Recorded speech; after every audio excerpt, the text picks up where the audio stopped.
देश में डर बैठा हुआ पुलिस को लेकर सर। तो पुलिस के पास तो ट्रिपल पावर है। कहीं पर कुछ पुलिस वाले भी कलेक्शन करते हैं सर। तो जेलर को उसी की जेल में बंद कर। गुंडे लोग हैं, गैंगस्टर लोग हैं, वो वसूली करने जाते हैं सर। पुलिस में भी रह करके लोग क्राइम करते हैं। वहाँ वो मिस्टेक करता है तो वो मिस्टेक उसके ऊपर नहीं आएगी सर। वो अपने पूरे देश को रिप्रेजेंट कर रहा है। रेप हो गया, किसी का मर्डर हो गया, किसी की दीवार गिरा दी, क्राइम होगा, टेररिज्म होगा। जो लोगों की जो ड्यूटी है अगर वो अपनी ना करके दूसरी पार्टी से मिल जाए वो तो बड़ा क्राइम है। एक पुलिस की ड्रेस में आप कहते हैं कि एक इंसान है। पुलिस जो है ना अपनी पावर्स का दुरुपयोग करती है। भारत सरकार ने बोला कि तुम क्राइम को रोकोगे, तुम करप्शन को रोकोगे, तब वो आदमी करप्शन करता है तो इस सिचुएशन में क्या करेगा सर? ये तीनों अधिकार हमें जो है विक्टिम्स की सहायता करने के लिए दे गए। बीएसएफ की गाड़ी एक कॉलोनी के अंदर जाए सर, लोगों का देखने का नजरिया चेंज हो जाएगा सर। वहीं पर पुलिस की 5 गाड़ियां जाती हैं तो लोगों के अंदर डर हो जाता है सर। मैं उस पुलिस वाले को सस्पेंड करता हूँ। पुलिस का सर मोटो है कि सेवा सुरक्षा। तो पुलिस को देख के लोगों को तो खुश होना चाहिए। तो ये कितनी बड़ी समस्या है सर देश की। तो ट्रक वालों से पैसा वसूल रहे थे, हमने उनको जेल भेजा। साइबर क्राइम कितना खतरनाक है सर आज के टाइम में। उसने रिक्वेस्ट एक्सेप्ट कर ली, 97 लाख रुपए चला गया उसका धीरे धीरे। ऐसे ही मैंने उसको क्लिक करके देखा उस आदमी की फोटो को, मेरे बैंक से सारा पैसा चला गया सर। उत्तराखंड देखो कितना बढ़िया, क्योंकि वहाँ फ्रेंडली पुलिस है। देश में कानून व्यवस्था सही होगी तभी डेवलपमेंट होगा सर। ये जो है ये हमारे लिए सबसे बड़ा चैलेंज है। कुछ एक बच्चे ड्रग्स में जा रहे हैं सर। हमने तो चाइल्ड फ्रेंडली पुलिस स्टेशन भी बनाए हैं। तो क्या हिंदुस्तान के लॉ के हिसाब से क्या यहाँ की अदालत में कानून चलेगा सर? एक बार फिर लक्की बिस्ट अनकट पॉडकास्ट में यार, आज के पॉडकास्ट में एक खास मेहमान जिन्होंने देश में 3 दशक से ज़्यादा सेवा दी है। एक आईपीएस अधिकारी से लेकर उत्तराखंड के डीजीपी, यूएन मिशन में भारत का प्रतिनिधित्व किया और कई किताबों के ऑथर रहे और आज भी स्पोर्ट्स कॉलेज ऑफ हरियाणा के वाइस चांसलर में अपनी सेवाएं देकर बच्चों को एक नई दिशा दे रहे हैं। तो सर अशोक सर, आपका बहुत बहुत स्वागत है सर। धन्यवाद लकी। बिल्कुल सर की आवाज़ बिल्कुल क्लियर आ रही है ना? क्योंकि सर हमारा अनकट पॉडकास्ट है, बिल्कुल कट नहीं होगा सर। और मैं आपसे सबसे पहले ये पूछना चाह रहा हूँ सर कि एक आईआईटी से लेकर आपने एक आईपीएस तक का सफ़र किया। अगर आप हिंदुस्तान में मैं देखूं तो जो भी लोग आईआईटी के अंदर जाते हैं यार, वो देखेंगे यार हम किसी फॉरेन कंपनी को सर्व करते हैं, कई फॉरेन चले जाते हैं, तो सबसे पहले कि बहुत कम देखने को मिलता है। अभी तो फिर भी काफी दिख रहा है, हमारे टाइम में तो और कम था। बिल्कुल यही चीज़ सर। ऐसा क्यों सर? मतलब लोग तो कहेंगे यार आईआईटी किया है सर, लोग मतलब आईआईटी लेना, लोग कहते हैं कि भाई आईआईटी क्या है, कोई डिग्री नहीं है, एक प्राउड है। देखो 80s में जब हमने 86 में बीटेक किया, हमारे टाइम के 50% से ज़्यादा लोग विदेश चले गए, यूएस चले गए। तो उन दिनों तो वही सबसे बड़ा क्रेज था। आज तो फिर भी बैलेंस हुआ है। तो यूपीएससी बहुत कम लोग देते थे। और मैंने पहले कई जगह पे बोला है कि मैं कलकत्ता में जब इंटर्नशिप कर रहा था 3rd ईयर के बाद उषा फैंस कंपनी के साथ, तो वहाँ मुझे रियलाइज हुआ कि engineering is not my cup of T. मेरे बस की नहीं है, या कह लो मैं बेसिक मैथमेटिकली शार्प हूँ, इंटेलिजेंट हूँ, बट इंजीनियरिंग को अलग तरह का माइंडसेट चाहिए। मुझे लगा मुझे मशीनों के साथ काम नहीं करना, मुझे आदमियों के साथ काम करना है। तो इसलिए मैं सिविल सर्विस में आया कि यहाँ भाई आदमियों से डीलिंग है डे टू एवरी डे, और लोगों की हेल्प करने के ज़्यादा मौके मिलते हैं। तो इसलिए मैंने सिविल सर्विस चुना। इसके बाद उषा फैन की ट्रेनिंग के बाद मेरे दिमाग में चेंज पलटा खा है मेरे दिमाग में। तो सर आपका जो भी मैंने आईपीएस जो आपका कैरियर देखा पूरा का पूरा, आपने जब उत्तराखंड यूपी था, आप यूपी में रहे, आप उत्तराखंड के अंदर आपने एज ए डीजीपी से आप रिटायर हुए, लेकिन आपने भारत की पैरामिलिट्री फोर्सेस के अंदर भी, आप चाहे सीआरपीएफ हो, हिंदुस्तान की सबसे बड़ी पैरामिलिट्री फोर्सेस है आज के टाइम में, बीएसएफ हो, आपने भारत को यूएन में भी रिप्रेजेंट किया सर। कितना फ़र्क है सर जब आप एक पैरामिलिट्री फोर्सेस में जाते हैं फिर एक सिविल पुलिस के अंदर, दोनों ऑर्गेनाइजेशन में आपको कितना डिफरेंट लगा सर? देखिए फ़र्क काम की नेचर देखें तो बहुत ज़्यादा है। ऑलमोस्ट दिन रात का फ़र्क कह सकते हैं आप। क्योंकि जो काम की नेचर है सिविल पुलिस में पब्लिक डीलिंग है, बिल्कुल डे टू डे लोगों से डील करना है, लोगों की प्रॉब्लम सॉल्व करनी है, पीड़ितों को न्याय दिलवाना है, ठीक है ना। किसी का क्राइम हो गया, किसी के साथ रेप हो गया, किसी का मर्डर हो गया, किसी की दीवार गिरा दी, आप समझ गए, ये सारे झगड़े डे टू डे के निपटाने हैं आपको। हैं, आपको नहीं तो आपके एसएचओ को निपटाने, फिर वो किसी- कंप्लेंट आपके पास ही आएंगे, एसपी, बिल्कुल। DIG, DGP. जबकि जो पैरामिलिट्री या सेंट्रल आर्म पुलिस फोर्सेज कहिए, मैं सीआरपीएफ में था, बीएसएफ में था, तो बीएसएफ का तो पूरा मैंडेट बॉर्डर गार्डिंग है। तो बेसिकली पाकिस्तान बॉर्डर की सुरक्षा, बांग्लादेश बॉर्डर की सुरक्षा, तो बॉर्डर के इश्यूज हैं, चाहे वो इलीगल इन्फिल्ट्रेशन हो, चाहे वो ड्रग स्मगलिंग हो, ठीक है, चाहे वो दूसरी स्मगलिंग हो, तो ये सारे जो कैटल स्मगलिंग हो, तो बॉर्डर के इश्यूज हैं वहाँ पे। हमें बेसिकली बॉर्डर को गार्ड करना है, पब्लिक डीलिंग ना के बराबर है, ठीक है ना। तो ये है, जो सीआरपीएफ थी उसमें नक्सल एरियाज में भी थी हमारी बटालियंस, तो वहाँ उनको बटालियंस को सपोर्ट देना और उनके लिए स्ट्रेटजी बनाना, तो वो काम थे। तो जो डे टू डे की पुलिसिंग है, जो कॉमन मैन से डीलिंग है, वो सीएपीएफ में न के बराबर है। अदरवाइज काम की दृष्टि से देखें, दोनों जगह काम है। नहीं नहीं, बिल्कुल सर। सर लेकिन यूएन मिशन में भी रहे आप, हम लोग बाहर जब यूएन मिशन के लिए जाते हैं, पीस कीपिंग के लिए जाते हैं, तो आप एक देश को रिप्रेजेंट कर रहे हैं सर। अगर देखो इंडिया के अंदर हम कोई भी गलती करते हैं, कुछ भी होता है तो एक देश के अंदर गलती कर रहे हैं ना सर, लेकिन जब भी कोई आदमी अपने देश को रिप्रेजेंट करता है, अगर वहाँ वो मिस्टेक करता है तो वो मिस्टेक उसके ऊपर नहीं आएगी सर, वो अपने पूरे देश को रिप्रेजेंट कर रहा है। तो उस, क्योंकि पीस कीपिंग के लिए जा रहे हैं तो डेफिनेटली एरिया तो साफ होगा नहीं सर, क्राइम होगा, टेररिज्म होगा, आतंकवाद होगा। इस सिचुएशन में कितना मुश्किल होता है काम करने के लिए जो भी एक रिप्रेजेंट कर रहा है सर। एक तो देखिए, नई जगह होती है, नई सिचुएशन होती है। हम गए थे कोसोवो, बिल्कुल तो मैं कोसोवो जो यूगोस्लाविया के एक प्रकार से टुकड़े हुए थे, तब कोसोवो अलग हुआ, तो वहाँ पे सर्बियंस और एल्बेनियंस की फाइट होती थी। बिल्कुल। तो पहले कोसोवो में आतंकवाद हुआ, सर्बियंस ने उसको जो है कंट्रोल करने की कोशिश की, तो उन पे मानवाधिकार के एलिगेशन लगे, तो नाटो ने कोसोवो में बम्बार्डिंग कर दी। उसके बाद सर्बियंस छोड़ के भाग गए। तो ये थी उसकी बैकग्राउंड। तो सर्बियंस वर्सेस एल्बेनियंस, जैसे हमारे देश में हिंदू मुस्लिम राइट्स होते हैं कभी कभी, तो ऐसे वहाँ पे इन दोनों का झगड़ा रहता था। तो हम लोगों को बहुत ही स्ट्रिक्ट गाइडलाइन होते थे कि बहुत कॉशियस रहना है। वहाँ पे 52 देशों की पुलिस थी, बिल्कुल और नाटो की फोर्सेस भी थी, ठीक है।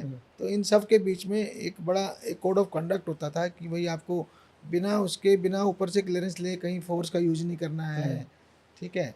तो ये सारे काम रहते हैं। मैं तो वार क्राइम इन्वेस्टिगेटिंग यूनिट में था, तो उसमें इस तरह की कंप्लेंट आती थी कि हमारे आदमी मार के दबा दिए हैं, गायब हो गए, या मेरी प्रॉपर्टी कब्जा ली, हम उस टाइम भागे, पीछे से इन्होंने हमारी प्रॉपर्टी कब्जा ली। तो ये इस तरह के उनको केसेस को इन्वेस्टिगेट करते थे हम लोग। तो इसके बाद सर मैंने बहुत कम देखा, आपने 5-5 किताबें लिख ली सर। पहले तो उतना टाइम कैसे मिलता होगा सर, मतलब एक क्या कहते हैं उत्तराखंड के डीजीपी भी, आपने पूरे स्टेट में लॉ एंड ऑर्डर भी लगाने हैं, 5-5 किताबें आपने लिख दी। आपने बोला कि यार कि जो खाकी के अंदर है वो भी एक आदमी है, जो आपने आपकी बुक आई, आपने बोला भाई साइबर एनकाउंटर, लोगों ने तो गैंगस्टर एनकाउंटर, टेररिज्म एनकाउंटर, लेकिन साइबर एनकाउंटर सर। तो सबसे पहले सर, जैसे कि यार जो एक पुलिस की ड्रेस में आप कहते हैं कि एक इंसान है, तो मैं आप पूरे क्योंकि हमारे को सर पूरा इंडिया देखता है, पूरा एशिया देखता है, तो मैं एक पब्लिक की तरफ से क्वेश्चन पूछता हूँ सर, कि मैंने और भी डीजी सर से कईयों से बात करी। क्या होता है सर कि हर कंप्लेन एक डीजी सर के पास नहीं पहुंच पाएगी। फॉर एग्जांपल 3 साल तक कोई डीजीपी हैं कहीं पर, तो मैं नहीं मानता कि एक नॉर्मल कंप्लेन भी वहाँ तक आ पाएगी। तो पहले क्या होता था सर, पिक्चरों में आपने देखा होगा कई जगह कि लोग, जो गुंडे लोग हैं, गैंगस्टर लोग हैं, वो वसूली करने जाते हैं सर, बॉलीवुड पिक्चरों में। लेकिन आज भी सिचुएशन वही है, आज चीज़ें चेंज हो चुकी हैं कई जगह। मैं ग्राउंड के ऊपर बात कर रहा हूँ, जहाँ मैंने ग्राउंड पर वर्क किया है। आज भी क्या है, कई जगह पर कुछ नीचे लेवल पर कुछ, या कहीं पर कुछ पुलिस वाले भी कलेक्शन करते हैं सर। सबसे बड़ी चीज़ सर देखो, एक आम आदमी क्राइम करे इस देश में, मैं मानता हूँ वो भ्रष्टाचार करे, लेकिन इस सिचुएशन में कैसे आप देखते हैं कि जिसको भारत सरकार ने बोला कि तुम क्राइम को रोकोगे, तुम करप्शन को रोकोगे, तब वो आदमी करप्शन करता है, तो इस सिचुएशन में क्या करेगा सर आदमी? देखिए, पहले तो मैं बता दूं, जो मेरी किताब खाकी में इंसान है, वो पूरा इसी का वो है कि पुलिस को जो अधिकार दिए हैं, पुलिस को जो पावर्स दिए हैं सरकार ने, उनका सदुपयोग करके हम लोगों की मदद करें। बिल्कुल, कैसे लोगों की हेल्प की जा सकती है, और खाकी में भी आखिरी इंसान ही बसते हैं। तो जो आप बात कर रहे हैं, ये कॉमन वो है, नॉलेज है। पहले तो फिल्मों में बल्कि यही ज़्यादा दिखाया जाता था कि पुलिस जो है ना अपनी पावर्स का दुरुपयोग करती है। तो जो आपने कहा कि जो पुलिस में भी रह करके लोग क्राइम करते हैं, तो ऐसे लोग हैं, बिल्कुल ऐसा नहीं है। ये किताब भी मैं यही शो कर रहा हूँ। ये तो जो नॉर्मली एक जनरल इमेज तो यही बनाई हुई है कि पुलिस में भ्रष्टाचार ज़्यादा है, क्राइम, पुलिस की खुद क्राइम में इन्वॉल्व रहते हैं। तो मैं कह रहा हूँ ऐसा नहीं है। ऐसे जो है ना भटके हुए लोग 5-10% लोग सब जगह मिल जाएंगे। अधिकांश लोग यहाँ भी लोगों की सेवा कर रहे हैं, इंसानियत कर रहे हैं, हेल्प कर रहे हैं, गुंडों को गैंगस्टर्स को पकड़ रहे हैं। पर ये बात सही है कि जिसके पास भी पावर होती है तो वो उसका सदुपयोग करने के बजाय दुरुपयोग भी करने की चांसेस रहते हैं। तो पुलिस के पास तो ट्रिपल पावर है। कैसे हुई ट्रिपल पावर? पहली है वर्दी, ठीक है, तो उसको देख के भी लोगों में डर रहता है। बिल्कुल। फिर उसके पास हथियार हैं, तो वही हथियार तो आप समझ सकते हो, हथियार क्यों दिए हैं? आतंकवादियों को लड़ने के लिए दिए ना, बिल्कुल, क्रिमिनल्स के अगेंस्ट, बिल्कुल खत्म करने के लिए दिए या क्रिमिनल्स को पकड़ने के लिए दिए। किंतु अगर वो हथियार मैं आम आदमी को डराने के लिए यूज करूंगा तो गलत हो जाएगा ना। बिल्कुल। और तीसरा फिर हमारे पास कानून की पावर भी है, FIR करना, अरेस्ट करना। तो ये तीनों अधिकार हमें जो है विक्टिम्स की सहायता करने के लिए दे गए, तीनों पावर कह लो। इस ट्रिपल पावर को कोई आदमी दुरुपयोग करने लगता है।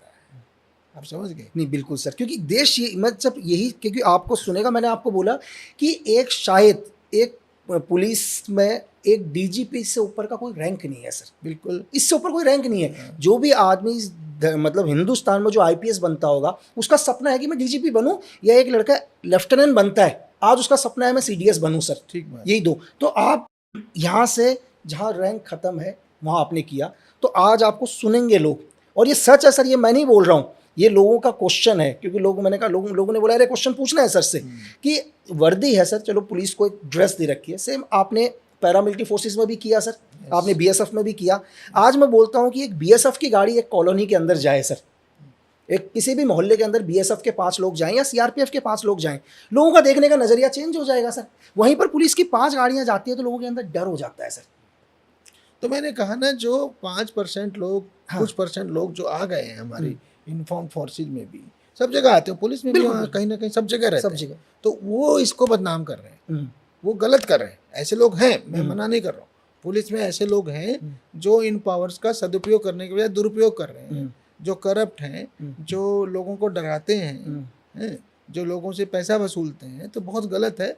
पर ऐसे लोग हैं, पर मैं कह रहा हूँ सिर्फ ऐसे ही नहीं है। नहीं, वो तो है सर, देखो ईमानदार है तभी देश चल रहा है, तभी दुनिया चल रही है सर। तो वो हैं और बहुत गलत कर रहे हैं। मैंने पूरी सेवा में ऐसे लोगों को दंडित किया, पूरी सेवा में।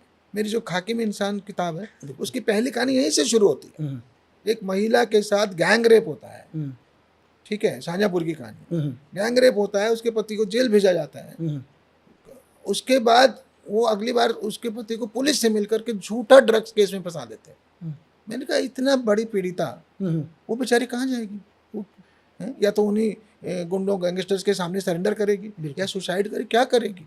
तो मैं उस पुलिस वाले को सस्पेंड करता हूँ। मैंने कहा मैं नहीं टॉलरेट करूँगा ये, जिसने उसके हस्बैंड को झूठा जेल भेजा। तो ये मेरी पूरी किताब ही इस पे थीम पे है। एक हमने जेलर को जेल भेजा है, इस किताब में कहानी है। जेलर जेल से एक्सटॉर्शन करवा रहा था, जेलर को उसी की जेल में बंद किया, अरेस्ट होके, तब उसे समझ आया कि कितना बड़ा क्राइम कर रहा था।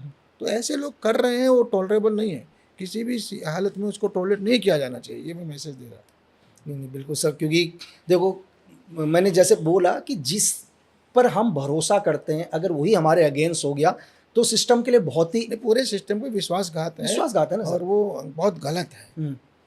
इसीलिए पुलिस की इमेज, इन कुछ लोगों ने, कुछ परसेंट लोगों ने पुलिस की इमेज खराब कर दी। नहीं तो पुलिस को देख के लोगों को तो खुश होना चाहिए। बिल्कुल सर, पुलिस मतलब देखो, एक इंडियन आर्मी का मोटो है 1 बुलेट 1 एनिमी।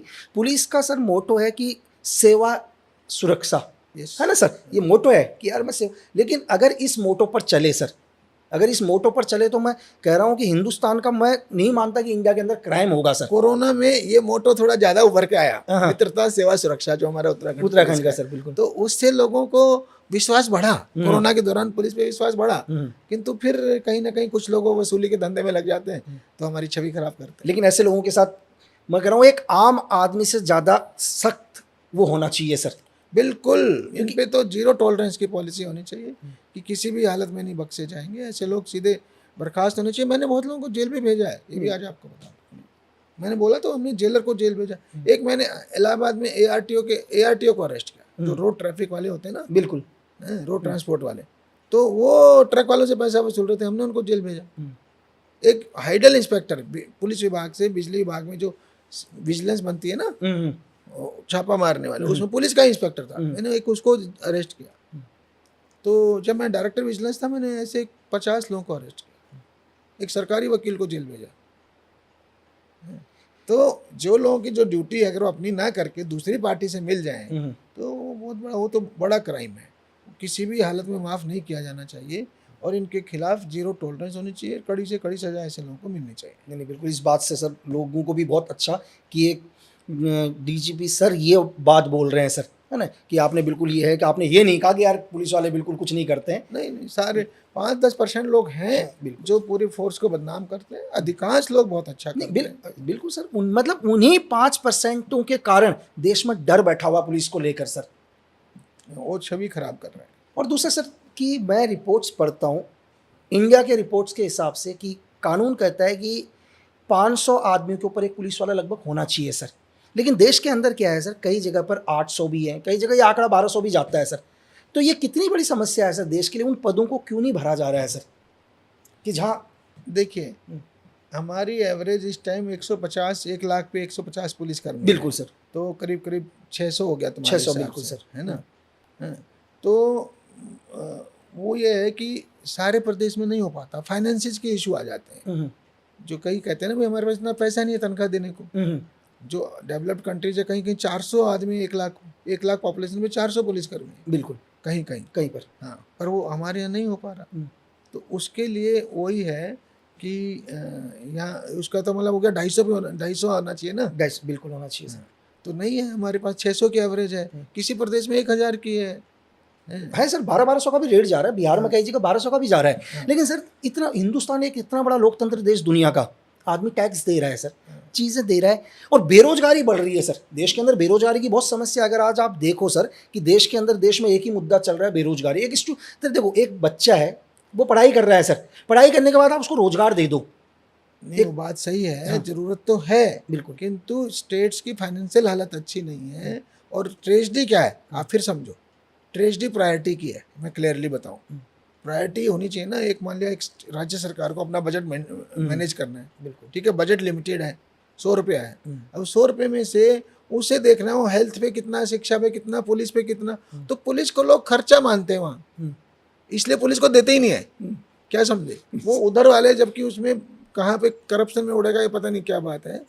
PWD में, इसमें, वहाँ बजट बढ़ता रहता है, पुलिस का बजट घटता रहता है। ये ट्रेजेडी है, गलत बात है। सोच में भी बदलाव की जरूरत है। जितने हमारे सचिव लोग हैं वो सोचते हैं कि पुलिस के सिर्फ एक्सपेंडिचर बजट है, पर ये बता दूं पुलिस के बिना डेवलपमेंट होगी? कभी नहीं होगी। पुलिस के बिना टूरिज्म होगा? नहीं होगा। उत्तराखंड देखो कितना बढ़िया, क्योंकि वहाँ फ्रेंडली पुलिस है, पीपल फ्रेंडली पुलिस है ना। बिल्कुल, हमारा नारा ही है मित्रता सेवा सुरक्षा। तो जनता जा रही है, टूट पड़ी है। मतलब हरिद्वार हो, ऋषिकेश हो, मसूरी हो, नैनीताल हो, अल्मोड़ा हो, बद्रीनाथ केदारनाथ जी हो, भरा मतलब जगह ही नहीं है, इतना आदमी टूरिज्म में जा रहा है। तो उनको सोचना चाहिए कि अच्छी पुलिस बनाओगे, ज़्यादा पुलिस बनाओगे, पीपल फ्रेंडली पुलिस बनाओगे तो लोग, आपका डेवलपमेंट भी होगा। अगर बिहार और वहाँ पे बंगाल में इंडस्ट्री क्यों नहीं लग रही? क्योंकि उन्हें पता है यहाँ अराजकता है, बिल्कुल वहाँ कानून का राज ही नहीं है, तो ऐसी जगह इंडस्ट्री क्यों जाएगी? तो इसलिए पुलिस पे खर्चा बढ़ाना चाहिए। पुलिस की परसेंटेज जो है ना 100 रुपये में से उसका शेयर बढ़ना चाहिए, पर शेयर बहुत कम रहता है, इसलिए जो है ना ज़्यादा पुलिस की रेशो नहीं बढ़ पाती, क्योंकि उसको सारी सरकारें खर्चे के रूप में देखती, ये नहीं देखते कि इससे हमारा विकास हो रहा है, इससे हमें पीसफुल स्टेट मिल रहा है, हमारे कानून व्यवस्था बेहतर हो रही है, स्मार्ट हो रही है, मॉडर्न हो रही है। भाई आपके पास कंट्रोल रूम अच्छे हैं, मॉडर्नाइज्ड हैं, गाड़ियाँ हैं ढेर सारी, तो इमीडिएट गाड़ी आएगी ना, आप 100 नंबर 112 को कॉल करोगे। और अगर आप पे कुछ नहीं है तो वो 4 घंटे बाद आ रहा है, जब तक क्राइम व्राइम होकर सब खत्म हो जाएगा। तो जितना आप अपने को, हमारी पुलिस फोर्स की संख्या बढ़ेगी, जितना हमारा इंफ्रास्ट्रक्चर बेटर होगा, जितनी हमारी स्मार्ट पुलिस बनेगी, जितनी मॉडर्न पुलिस बनेगी, उतना ही हमें हमारे प्रदेश की छवि निखर करके आएगी।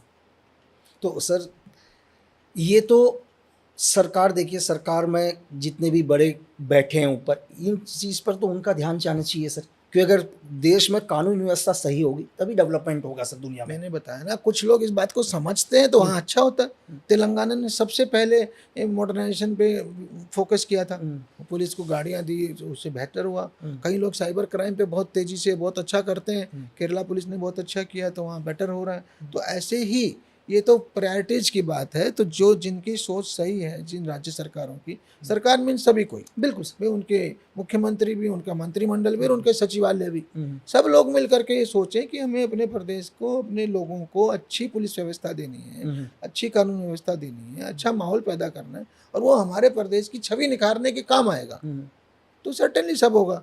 अगर आप एक जमाना था, हम थे यूपी में, अब तो यूपी बहुत बदल गया, बिल्कुल अब यूपी बहुत चेंज हो गया बेहतर हो सर, चुका है। बिल्कुल तो वहाँ पे चौकियाँ थी ना, हाँ चौकी पे कोई सभ्य आदमी तो जाने का सोच ही नहीं सकता था। हम्म, हम एज ए पुलिस ऑफिसर, हमें पता था हम इस चौकी पे अचानक चले जाएं हम्म, तो वहाँ एक टूटी सी एक कमरा होगा, एक चारपाई होगी, उस पर दीवान जी बैठे होंगे, आसपास कहीं कच्चे लटक रहे होंगे, सूख रहे होंगे, तो ये इमेज थी। तो वहाँ कोई सभ्य आदमी कैसे जाएगा? हम्म, तो हमने चेंज किया कि भाई ये थाना चौकी, इनका स्ट्रक्चर, इंफ्रास्ट्रक्चर बेटर होना चाहिए, लुक्स बेटर होनी चाहिए। कोई सभ्य आदमी आए, लेडीज आए, लड़कियां आए, लड़के आए, आराम से बैठ सकें, उनको अटेंड कर सकें, उनको ये ना लगे कि हम कहाँ उसमें आ गए कबाड़ खाने में।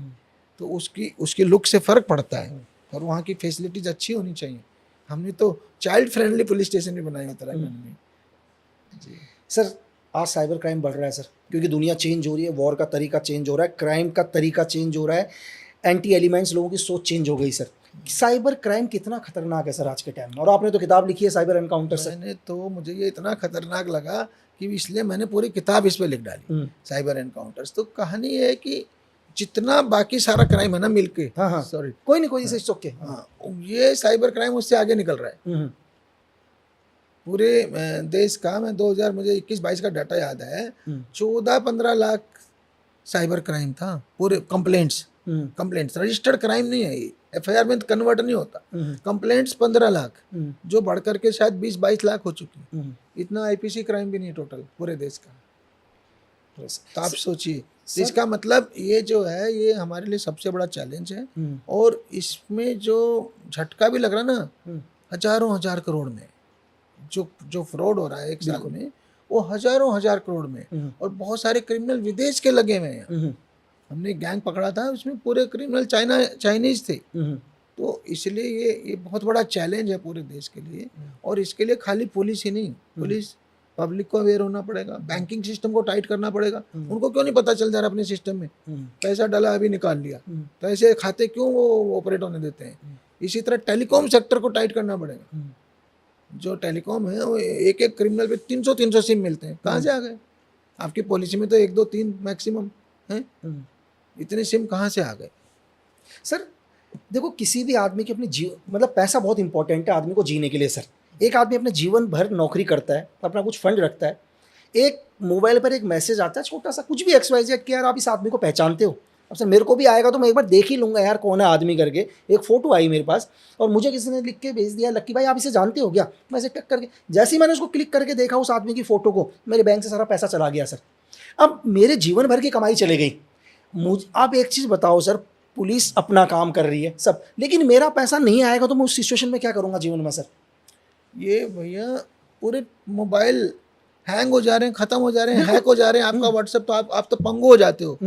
तो ये जो पैसा चला गया, ये बहुत, यही तो मैंने तो यहाँ तक लिखा है कि आपने किसी की फ्रेंड रिक्वेस्ट एक्सेप्ट कर लिए, कहानी है मेरी साइबर एनकाउंटर्स में है। उसने कहा, अपने को लंदन में बैठे हुए पोस्ट किया था कि लंदन में बैठी महिला और आपसे फ्रेंड रिक्वेस्ट भेज रही, देहरादून बैठे 70 साल के आदमी से, उसने रिक्वेस्ट एक्सेप्ट कर ली, 97 लाख रुपए चला गया उसका धीरे धीरे। देख लो भाई, मतलब फ्रेंड रिक्वेस्ट एक्सेप्ट करने से 97 लाख रुपीस चले गए।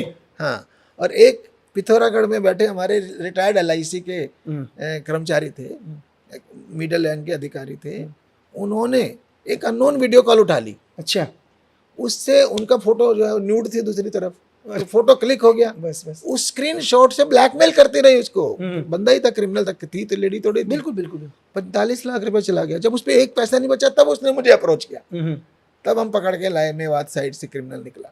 तो देखो, ये तो डेंजरस गेम है। लोगों के करोड़ों करोड़ आजकल डिजिटल अरेस्ट करके निकाल दे रहे हैं। हमें इसके प्रति अलर्ट होना है, डरना नहीं है, और किसी अननोन लिंक को क्लिक नहीं करना है। फिर भी मेहनत करेंगे तो केस तो वर्कआउट पॉसिबल है, बिल्कुल सर, ये समझ लो। और वो पैसा निकल भी सकता है, हमने बहुत सारे लोगों का दिलवाया वापस, पर आसान नहीं है। क्यों? क्राइम की वॉल्यूम इतनी ज़्यादा है, इतनी पुलिस नहीं है कि उसको जाके करे। अरे क्राइम ना हमारे यहाँ बैठे क्राइम बंगाल से हो रहा है, क्राइम झारखंड से हो रहा है, क्राइम आंध्रा से हो रहा है, कहाँ तक पुलिस जाएगी, कितनी बार जाएगी? तो हमें ये अलर्टनेस, अवेयरनेस, ये सब जरूरी है। साथ ही साथ जैसे मैंने कहा, वहाँ के लोकल पुलिस, कई बारी लोकल पॉलिटिशियंस, लोकल पुलिस, वो सबके सपोर्ट से ये लोग क्राइम कर रहे थे। झारखंड में अभी किसी ने, एक अच्छे एसपी ने रेड किया तो कहीं यहाँ पे मेवात में 4-5 हजार पुलिस भेज के एक साथ, तो उसने 1,000 से ऊपर क्रिमिनल एक दिन में पकड़ डाले। वो पॉसिबल है, हाँ, वो भी करना पड़ेगा। यस सर, अभी क्या है, एक मेरा व्यक्तिगत क्वेश्चन है कि एग्जाम्पल के लिए एक मैटर अभी पूरे इंडिया में चल रहा है। आसाम का आपने सुना होगा, एक सिंगर जुबिन गर्ग, हाँ जी, जो मतलब उनके घर वालों ने, उनकी वाइफ ने एक लगाया कि इनकी एक नेचुरल डेथ नहीं है स्विट्ज़रलैंड के अंदर, इसमें हादसा है या हत्या है।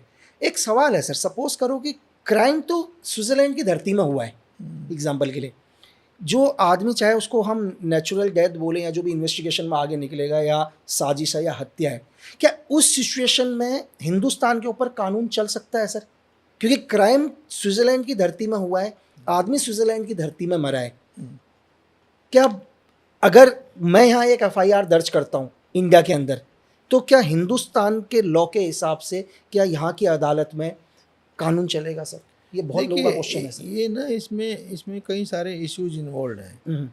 मर्डर का केस वहीं लिखा जाएगा, मान लिया अगर, हाँ, अगर वो मर्डर निकलता है तो हाँ, सर बिल्कुल ठीक है ना। अभी तो उसको नेचुरल डेथ दिखा रहे हैं, वो एक्सीडेंटल डेथ दिखा रहे हैं, बिल्कुल। तो अगर वो क्राइम हुआ है तो फाइनली बेसिकली तो रजिस्टर वहीं होगा, और उस पे वही सरकार, वहीं की पुलिस की या सरकार की जिम्मेदारी है।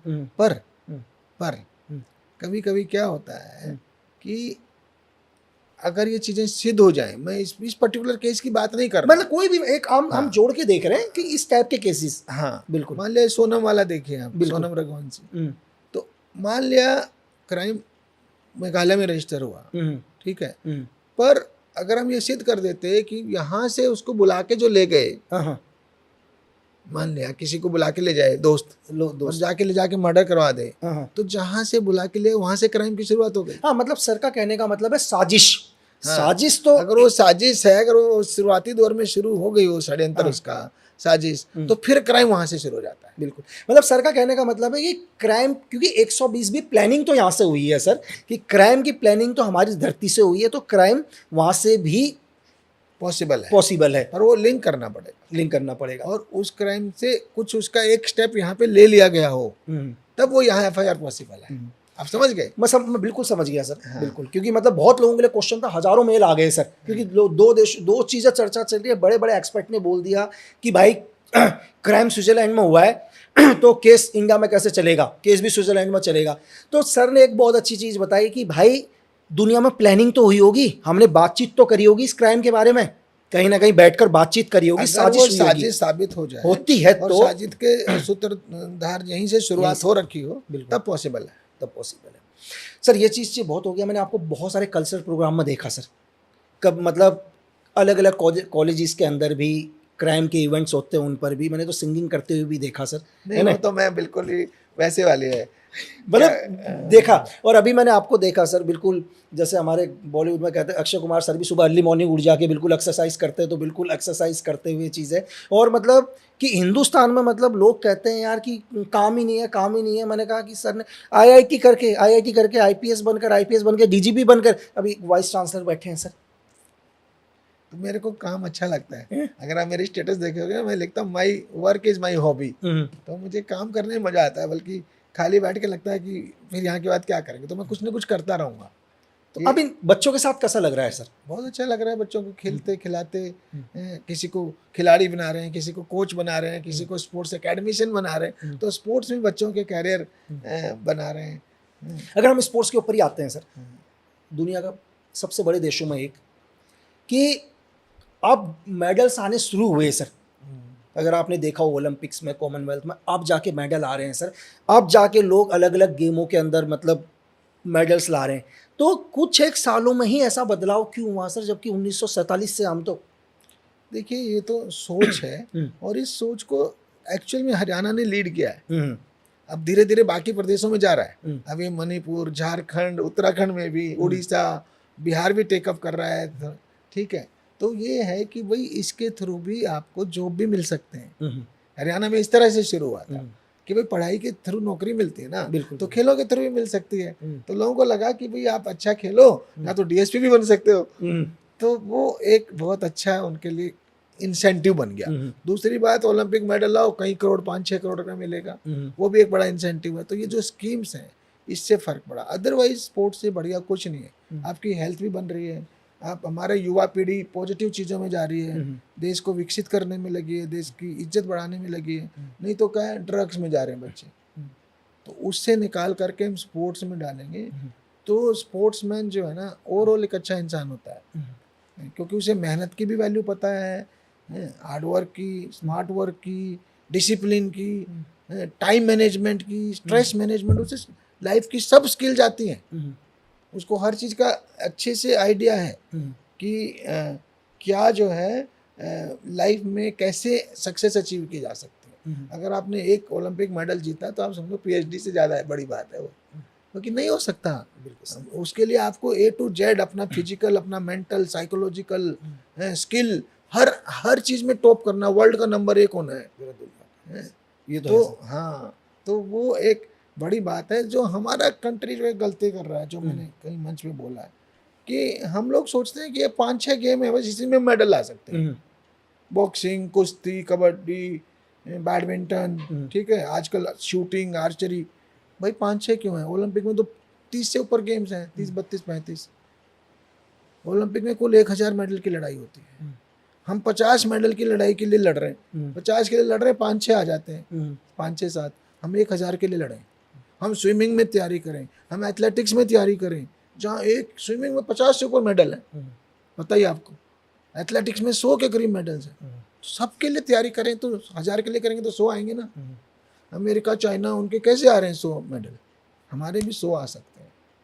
सिर्फ एक तो ये जज्बा होना चाहिए हैं, और एक हमें सब जगह इंफ्रास्ट्रक्चर बना दें। हरियाणा में धीरे धीरे प्राइवेट अकेडमियाँ खुल गई हैं, ऐसे ही देश में धीरे धीरे एक इसका जोश आए, जज्बा है, तो रिजल्ट आएंगे, हम ओलंपिक में भी सिरमौर हो सकते हैं। सर आपने बोला कि आज का यूथ ड्रग्स भी कर रहा है सर। देश में बहुत बड़ी समस्या आज की ड्रग्स की सर। मैं देख रहा हूँ कि स्कूल लाइफ से सर कुछ एक बच्चे ड्रग्स में जा रहे हैं सर। ये ड्रग्स रैकेट क्या है? स्टार्टिंग में तो इनको फ्री देता है सर, कुछ एक को फ्री बांटता है, और इस रैकेट के अंदर क्या है कि इन्हें आदमी खुद लगाने नहीं पड़ते काम में। पहले बच्चा खरीदना शुरू करता है, अब उसको खरीदने के लिए पैसा नहीं होता, अब वो क्या करता है, उसको बेचना शुरू करता है सर। तो ये बहुत बड़ी समस्या है सर, इसको कैसे कंट्रोल किया जाए? इतना बड़ा ड्रग्स रैकेट चल रहा है सर। ये ड्रग्स रैकेट इससे भी बड़ा है। ये ड्रग्स रैकेट, ये समझ लीजिए इंटरनेशनल टेररिज्म से जुड़ा हुआ है। बिल्कुल, दुनिया में टेररिज्म को फंड करने का नंबर 1 सोर्स है ड्रग्स। ठीक है, तो भारत में भी जो ड्रग्स फैलाई जा रही है, इसके पीछे आईएसआई का बहुत बड़ा हाथ है। क्योंकि उनकी फंडिंग कौन कर रहा है? जो आतंकवाद फैला रहे हो देश में, तो इसी सब पैसे से फंडिंग हो रही है। जब अफगानिस्तान में ड्रग्स उगाई जाती है, अफीम तैयार की जाती है वहाँ से, अफीम को हेरोइन 1 लाख रुपए किलो कॉस्ट आती है इसकी, सिर्फ 1 लाख रुपए किलो, या करोड़ों में आ रही है। जिस दिन वो पाकिस्तान बॉर्डर पार कर जाती है 1 करोड़ रुपए किलो, 1 करोड़ रुपए की। जिस दिन वो अमेरिका पहुंच जाती है $1 मिलियन, यानी 8.5 करोड़, 8.5 करोड़ की। तो कितना स्केल है? 1 लाख रुपए का 8.5 करोड़ तक बन जाता है, इतना बड़ा पैसा है ड्रग्स स्मगलिंग में। इससे टेररिज्म की फंडिंग हो रही है। लेकिन रोके कैसे सर? हमारा युवा इस जाल में आ रहा है, उन्हें पता नहीं चल रहा है कि कहीं ना कहीं इनडायरेक्टली वो टेररिज्म को सपोर्ट कर रहा है।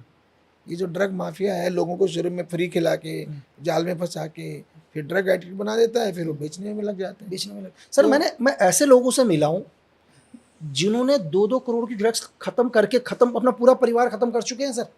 मतलब कभी उनके अकाउंट में 2-2 करोड़ हुआ करते थे, उस 2 करोड़ का ड्रग्स ले चुके हैं, और आज सिचुएशन ये है कि मतलब पूरी बॉडी कांप रही है अगलों की सर। भाई ऐसे बच्चे हैं, सबसे पहले जब उस पर पैसा नहीं रहता ना, फिर अपना पढ़ाई का पैसा उस पर लगा देते हैं, क्लास जाते हैं नहीं, फीस का पैसा ड्रग्स में, फिर घर में चोरी करने लगते हैं। जब घर के चोरी पकड़े जाने, बाहर चोरी करने लगते हैं। मैंने लड़कियों को देखा है प्रोस्टिट्यूशन करने लगती हैं, कॉल गर्ल्स बन जाती हैं। ऐसे केस हमने देहरादून में देखे हैं कि भाई ड्रग्स के, तुम कहाँ जा रहे हो, अपने को कहाँ लेके जा रहे हो भाई? ड्रग्स मजा नहीं है, ड्रग्स सचा है। ड्रग्स एक माया जाल है जो कहीं ना कहीं इंटरनेशनली आतंकवादियों की फंडिंग कर रहा है। तो इस जाल से दूर रहना है, हमें अवेयरनेस फैलानी है, हमें एनफोर्समेंट बढ़ानी है, दोनों काम होने। जनता में अवेयरनेस होनी चाहिए कि ये कहाँ, जैसे कभी सिगरेट तंबाकू का देखते हो ना आप ऐड, कि जो है उससे पता चल रहा है कितना खतरनाक है बॉडी के लिए। ड्रग्स उससे बहुत ज़्यादा खतरनाक है, ये तो जान ले लेगी आपकी। तो इसलिए इससे ये अवेयरनेस फैलानी है, ड्रग से दूर रखना युवा पीढ़ी को। और पुलिस हो, बाकी एजेंसीज हो, बॉर्डर की फोर्सेज हो, सबको जो है ड्रग्स के एनफोर्समेंट का लेवल बढ़ाना है। नहीं सर, बिल्कुल आपने अपना कीमती समय भी दिया, क्योंकि हमारा अनकट पॉडकास्ट है। बस मैं लास्ट एक क्वेश्चन से ही ख़त्म करूंगा, क्योंकि हमारे पॉडकास्ट में कोई कट नहीं होता सर, जैसा बिल्कुल वैसा ही दिखाई देगा। सर जैसे बात करी हम पड़ोसी राज्य उत्तराखंड, यूपी, मैं देख रहा हूँ यूपी के अंदर कुछ एक सालों के अंदर लगभग 238-40 एनकाउंटर हो चुके हैं सर। यहीं उत्तराखंड के अंदर मैंने देखा कि 2 एनकाउंटर। क्या क्राइम उत्तराखंड में नहीं है, या उत्तराखंड बिलीव नहीं करता इस चीज़ पर सर? ये ऐसा नहीं है, उत्तराखंड में भी एनकाउंटर हुए हैं। धीरे धीरे उत्तराखंड पीसफुल हो गया। जब उत्तराखंड बना था, एसएसपी हरिद्वार था, बिल्कुल, तो वहाँ बहुत ज़्यादा एनकाउंटर हुए हैं, 20, 30, 40 हुए हैं। अगर आप हरिद्वार का 2000 के बाद का डाटा उठाओगे, तो जहाँ ज़रूरत है, जहाँ क्रिमिनल है, जहाँ क्रिमिनल एक्टिविटी है, वहाँ एनकाउंटर होगा। जहाँ पीसफुल हो जाएगा, तो भाई जब हथियार, बिना हथियार के लोग हैं, फिर क्यों उन पे क्यों हम पुलिस गोली चलाएगी? पुलिस को अपने आप से एनकाउंटर का अधिकार थोड़ा है। ये तो प्रतिरक्षा में हम गोली चलाते हैं, डिफेंस। अगर वो मार रहा है तो मेरे को डिफेंस करना ही पड़ेगा खुद का। तो इसलिए होता है। एक तो ये बात है। बाकी कहीं ना कहीं ये मुद्दा उससे जुड़ा रहता है। पब्लिक, आजकल पब्लिक को ये लगता है कि भाई जुडिशरी में न्याय नहीं मिलता। ठीक है, जुडिशरी, यहाँ जस्टिस बहुत ज़्यादा 20-20 साल लग जाते हैं। तो लोगों को लगता है justice delayed is justice denied. देर से जस्टिस मिला तो क्या मिला। तो इसलिए कई बार इंस्टेंट जस्टिस चाहते हैं लोग। तभी वो हैदराबाद रेप कांड के देखो ना, बिल्कुल, तो जनता है उसके लिए तालियां बजा रही है। लेकिन सर आपको नहीं लगता कि कहीं ना कहीं गलत है सर? देखो कुछ ना कुछ देश में कानून बना है, हमारा संविधान है सर। देखो न्यायपालिका अपना काम कर रही है सर, पुलिस प्रशासन अपना काम कर रही है। अगर यही चीज़ होने लग गई कि कोई नहीं सर, हाँ, अगर कोई नहीं, अगर मतलब हर पूरा सिस्टम बन रखा है हमारे लोकतंत्र के अंदर, एक संविधान है कि पुलिस क्रिमिनल को अरेस्ट करेगी, न्यायपालिका में देगी, वो डिसीजन देगा। चलो बेसिक देर हो रहा है, लेकिन कुछ कहते हैं कि यार नहीं, हम हाथों हाथ डिसीजन दे देंगे। तो आप किस पर बिलीव करते हैं सर? नहीं, देखिए, ये तो बिल्कुल सही है, जो भी होना चाहिए कानून सम्मति होना चाहिए। कोई भी कानून के खिलाफ कुछ नहीं होना चाहिए। पर मैं कह रहा हूँ लोगों का विश्वास उठ रहा है कानून से, क्योंकि कहीं ना कहीं जो मैंने कहा ना, अननेसेसरी डिलेज हैं। बिल्कुल, मैंने एआरटीओ को अरेस्ट किया था ना इलाहाबाद में, मेरी उसकी गवाही 20 साल बाद आई। मैं उत्तराखंड का डीजीपी था। हाँ, आप सोचो, एडीजी लॉ एंड ऑर्डर था। इसी तरह से एक और बंदे को मैंने अरेस्ट किया था, उसको मैंने बोला था आइडल इंस्पेक्टर, वो गवाही 25 साल बाद आई। तो ऐसा क्यों हो रहा है? तो लोगों का भरोसा उठ जाता है। तो लोग डिमांड कर रहे हैं। जो मैंने हैदराबाद की उसकी बात कर रहा हूँ आपसे, बिल्कुल, हाँ, तो लोगों ने तालियां बजाई, पूरा देश वाज हैप्पी कि ये जो रेपिस्ट है वो मारे गए। तो वो कहीं ना कहीं उसका रिजल्ट है। हमें क्रिमिनल जस्टिस सिस्टम को एज ए होल देखना चाहिए, और क्रिमिनल जस्टिस सिस्टम में ही सुधार की जरूरत है। खाली पुलिस के सुधार की बात करें हम, खाली ये कहें कि एनकाउंटर्स गलत हैं, मेरे क्या एनकाउंटर गलत है, फेक एनकाउंटर गलत है, बिल्कुल, बट रियल एनकाउंटर तो जरूरी है। बिल्कुल, नहीं तो हम सब मर जाएंगे। अपनी डिफेंस तो जरूरी है ना। बिल्कुल, तो न्यायपालिका, पाकिस्तान हम पे अटैक करता जा रहा है तो हम काउंटर नहीं करेंगे। बिल्कुल, कब तक डिफेंस करेंगे? बिल्कुल, तो वो वाली बात है। वही ये न्यायपालिका में भी, उसमें भी सुधार हो रहे हैं। नए कानून ने तो टाइम लिमिट लगा दी है। आप देखो, जो भारतीय न्याय संहिता है, भारतीय, इसमें अभी जो नए जो आया है, तो उसमें बीएनएस जो आया है, तो उसमें तो लिमिट्स हैं कि भाई 6 महीने में चार्जशीट होना चाहिए, विवेचना पूरी होनी चाहिए, इतने टाइम में जो है ट्रायल पूरा होना चाहिए। अब वो किसी तरह लागू हो जाए ढंग से तो बहुत बढ़िया, बहुत अच्छा हो जाएगा। पूरा देश के लिए बहुत बड़ी बात हो जाएगी। मतलब ये जो जजमेंट जो है ना, जो 20-20 साल में आते हैं, उनको 1-2 साल के टाइम लिमिट में हो जाए तो लोगों का फिर से भरोसा बढ़ेगा। थैंक यू सर, आपने बहुत अपना समय दिया। लास्ट मैसेज देश के नए यूथ को सर, कि क्या देना चाह रहे हो नई जनरेशन को? और दूसरा सर, 5 किताबों में से इन बच्चों को ये इंटरव्यू देखती पहली किताब कौन सी पढ़ देनी चाहिए सर आपकी, कि भाई पहले इसको खत्म कर दो यार? सबसे पहले पढ़नी चाहिए खाकी में इंसान। खाकी में इंसान। भाई ये बात देख लो कि आप लोग बहुत क्वेश्चन करते हैं कि आज तक कोई भी मतलब पुलिस ऑफिसर अगेंस्ट बात नहीं करते पुलिस के, कहते हैं भाई हमारी पुलिस तो 100 के 100% बिल्कुल ठीक है। तो खाकी में इंसान आप पढ़ लीजिए, एक मैसेज दे दो सर देश के यूथ को। सर मेरा मैसेज यही है कि अपनी ऊर्जा को सकारात्मक दिशा में लगाएं, पढ़ाई में लगाएं, सांस्कृतिक एक्टिविटीज़ में लगाएं, खेलों में लगाएं, बस ड्रग से दूर रहें। हैं, मेरा यही मैसेज है। तो ये देश जो है ना, हम तो ऑलरेडी वर्ल्ड के सिरमौर बनने की तरफ है। जो मोदी जी का सपना है 2047 तक विकसित भारत, मैं कह रहा हूँ हमारी युवा पीढ़ी लग जाए 47 का 37 से पहले बना देंगे। बहुत बढ़िया, थैंक यू सर। और बिल्कुल, और आपको बहुत बहुत धन्यवाद सर कि आपने अपना टाइम दिया। ये पॉडकास्ट आपको बिल्कुल अनकट दिखाई देगा भाई, कट नहीं होगा, कहीं पर कोई एडिट नहीं होगा, क्योंकि मैं आपसे हमेशा कहता हूँ कि एडिट करके हम दुनिया की सच्चाई को नहीं छुपा सकते। Thank you sir. Thank you.